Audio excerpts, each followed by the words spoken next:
ಗಾನ ಕೋಗಿಲೆ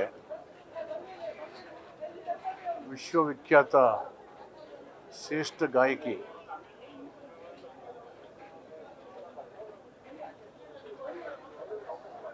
ದಕ್ಷಿಣ ಭಾರತ, ವಿಶೇಷವಾಗಿ ದಕ್ಷಿಣ ಭಾರತದ ಮತ್ತು ದೇಶದ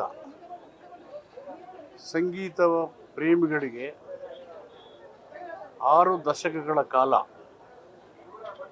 48,000 ಹಾಡುಗಳನ್ನು 20 ಭಾಷೆಗಳಲ್ಲಿ ಹಾಡಿ ಪ್ರಚುರಪಡಿಸಿ ಜನರ ಮನಸ್ಸಿಗೆ ಮುದವನ್ನು, ಆನಂದವನ್ನು ನೀಡಿ ಸಂಗೀತ ಸುಧೆಯನ್ನು ಧಾರೆ ಮಾಡಿಕೊಟ್ಟಿದ್ದಾರೆ. ಅಂಥ ಜಾನಕಿ ಅಮ್ಮ 88 ವರ್ಷಗಳ ದೀರ್ಘ ಆಯಸ್ಸನ್ನು, ಸಾರ್ಥಕ ಜೀವನವನ್ನು ನಡೆಸಿ ಕೋಟ್ಯಾಂತರ ಜನರ ಹೃದಯದಲ್ಲಿ ಮರೆಯಲಾಗದೆ ಅಚ್ಚಿಡಿದು ತನ್ನ ಸಂಗೀತದ ಮೂಲಕ ಜೀವಂತವಾಗಿದ್ದಾರೆ.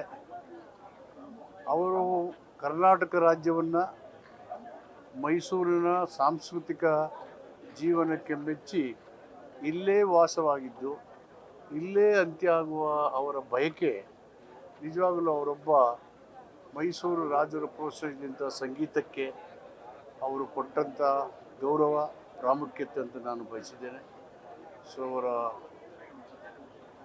ಕಳ್ಕೊಂಡು ಅವರ ಅಸಂಖ್ಯಾತ ನನ್ನನ್ನು ಸೇರಿಸಿ ಅಸಂಖ್ಯಾತ ಕೋಟ್ಯಾಂತರ ಅಭಿಮಾನಿಗಳು, ಅವರ ಕುಟುಂಬಕ್ಕೆ ತುಂಬಲಾಗದ ನಷ್ಟ ಆಗಿದೆ. ಮತ್ತೊಬ್ಬ ಜಾನಕಿ ಅಮ್ಮವ್ರನ್ನ ಕಾಣೋದು ಕಷ್ಟ. ಆದರೆ ಅವರ ಸಂಗೀತ ಸೂರ್ಯಚಂದ್ರ ಇರೋ ತನಕ ಜಾನಕಿ ಅಮ್ಮ ಜೀವಂತವಾಗಿ ನಮ್ಮ ಮೆದುಳಿನಲ್ಲಿ, ನಮ್ಮ ಕಿವಿಗಳಲ್ಲಿ ಝೇಂಕಾರನ ಯಾವಾಗಲೂ ಮುಳುಗಿಸ್ತಾನೆ ಇರ್ತಾರೆ ಅಂತ ಹೇಳಿ ನಾನು ನನ್ನ ಶ್ರದ್ಧಾಂಜಲಿಯನ್ನು ಅವ್ರಿಗೆ ಅರ್ಪಿಸ್ತೇನೆ.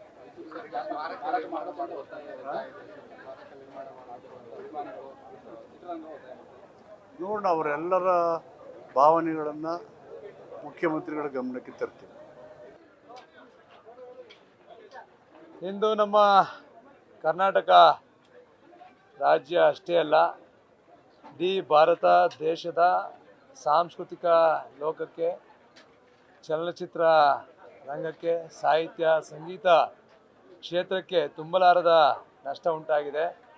ಗಾನ ಕೋಗಿಲೆ ಎಸ್ ಜಾನಕಿ ಅಮ್ಮನವರು ನಮ್ಮನ್ನೆಲ್ಲ ಆಗಲಿರ್ತಕ್ಕಂಥದ್ದು ಬಹುಶಃ ಇವತ್ತು ತುಂಬಲಾರದಂಥ ನಷ್ಟ ಉಂಟಾಗಿದೆ.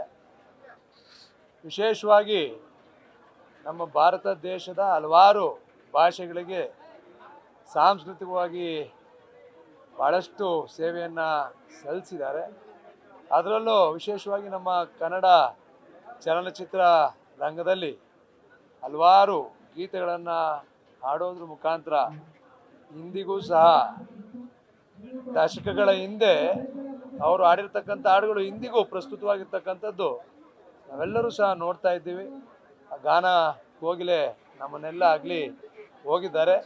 ಅವರ ಆತ್ಮಕ್ಕೆ ಶಾಂತಿ ಸಿಗಲಿ ಅಂತ ಆ ದೇವರಲ್ಲಿ ಪ್ರಾರ್ಥನೆ ಮಾಡ್ತೀನಿ. ಜೊತೆಗೆ ವಿಶೇಷವಾಗಿ ನಮ್ಮ ಮೈಸೂರಿನಲ್ಲೇ ಅವರ ಪಾರ್ಥಿವ ಶರೀರವನ್ನು ಇಟ್ಟಿರ್ತಕ್ಕಂಥದ್ದು ಬಹುಶಃ ಇವತ್ತು ನಮ್ಮ ಮೈಸೂರು ವಿಶೇಷವಾಗಿ ಸಾಂಸ್ಕೃತಿಕ ಜಗತ್ತಿಗೆ ಕೊಡಗಿರ್ತಕ್ಕಂಥ ಕೊಡುಗೆ.